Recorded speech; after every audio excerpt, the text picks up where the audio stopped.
दिनांक 19/9/24 को एक घटना घटी थी पिपरा रोड में। जब एक मोटरसाइकिल पर 3 व्यक्ति जा रहे थे, उन्हें अज्ञात मोटरसाइकिल वालों ने तीनों को गोली मार के जख्मी कर दिया और तीनों को इलाज के लिए ले जाया गया और गंभीर अवस्था में सबका इलाज हुआ। इस घटना के क्रम में एक एसआईटी गठित किया गया। एसडीपीओ त्रिवेणीगंज के नेतृत्व में एसडीपीओ सुपौल थे, एसएचओ पिपरा थे और अन्य सदस्य उसमें थे और गहन अनुसंधान किया गया। चूँकि घटना गंभीर थी, 3 लोगों को गोली लगी थी। अनुसंधान के क्रम में गुप्तचर द्वारा और तकनीकी साक्ष्य के आधार पर हम लोग को साक्ष्य मिला कि घटना करने में नौशाद नाम का एक व्यक्ति है जो कि सिंहेश्वर मधेपुरा का रहने वाला है। उसे हम लोगों ने पूछताछ के लिए लाया। घटना में उन्होंने अपनी संलिप्तता को स्वीकार किया और घटना में कारित करने वाले अन्य व्यक्तियों का नाम बताया, जिसमें मोहम्मद साबिर भी थे। और साबिर को एक पूछताछ के लिए लाया गया, उसने भी घटना को अपना संलिप्तता स्वीकार किया और पूछताछ के क्रम में इन्होंने बताया कि घटना कारित करने के बाद ये हरदी रोड भागे थे। वहाँ पर इन्होंने अपना जो हथियार प्रयोग किया उसे फेंका था, उसे भी रिकवर किया गया। इन लोगों के जो निशानदेही है उस पर।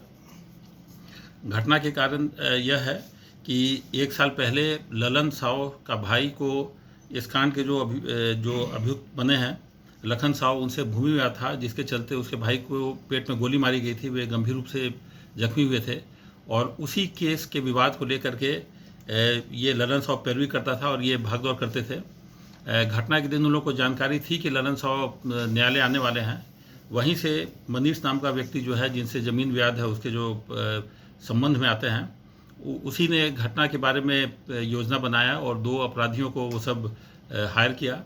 और ये दोनों अपराधकर्मी जो पकड़ाए, इन्होंने संयुक्त इस बात को स्वीकार किया कि इन्हें 1.5 लाख रुपये पर घटना को अंजाम देने के लिए बात हुई थी। कुछ पैसा भी इन्हें प्राप्त है और इसी विवाद को लेकर के घटना को कारित किया गया है। अन्य अभियुक्तों की गिरफ्तारी के लिए अभी छापामारी जारी है। कांड अनुसंधान अंतर्गत है।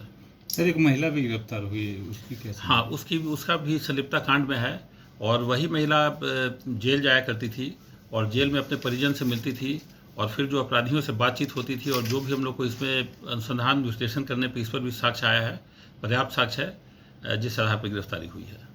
ये नौशाद और के विरुद्ध कोई आपराधिक रियायत? इसमें से जो मोहम्मद साबिर पकड़ाया है, ये सुपौल जिला का टॉप 10 वांटेड अपराधी था और कुछ दिन पहले ही हम लोगों ने इसे पकड़ के जेल भेजा था और जेल से इसका बेल हुआ। और एक इसमें संयोग यह भी है कि जिस वार्ड में मोहम्मद साबिर रहता था, उसी वार्ड में पूर्व के कांड जो मैंने बताया उसमें सदानंद और रामानंद भी उसी वार्ड में रहते थे। तो वहीं पर दोनों का परिचय हुआ, वहीं पर मोबाइल नंबर का आदान प्रदान हुआ और जब उसके बाद जब साबिर जेल से निकला और जब यह घटना की योजना बनी होगी, उस समय मनीष भी जो जेल में था, उस समय वह बाहर निकला था, उसी से संपर्क किया गया। उसे बताया गया कि वह साबिर से बात कर ले और फिर इस तरह से घटना को योजनाबद्ध तरीके से अंजाम दिया गया है।